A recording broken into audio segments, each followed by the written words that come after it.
ولماذا وبختك المعلمة؟ لأنني كذبت عليها. وما الذي دعاك لذلك؟ عدم كتابتي للواجب، وعندما أخذت الكراسة اكتشفت أنني كذبت عليها فوبختني. ألم تعلمي بأن الكذب حرام؟ لقد تعودت على ذلك. إذا اسمعي هذه القصة.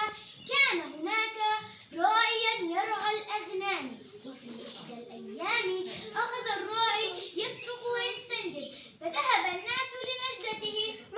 ماذا أصابه؟ عندما وصلوا إليه لم يجدوا شيئا. ولماذا كان الراعي يفعل ذلك؟ يظن أن هذا الفعل يجعله يتسلى. وماذا حدث بعد ذلك؟ أخذ الراعي يصرخ صراخه، وكل مرة يحضر الناس لنجدته لا يجدوا شيئا.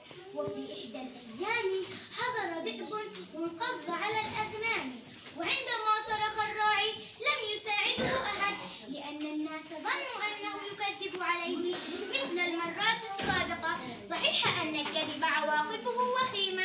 والآن ماذا تعلمت من هذه القصة؟ تعلمت أن الكذب حرام، وأن الشخص الكاذب لا يصدقه أحد. تعلمت أيضا أن حبل الكذب قصير، ومهما طال الزمن سوف ينكشف، وأن الكذب صفة يكرهها الله تعالى. أحسنت وجزاك الله خيرا.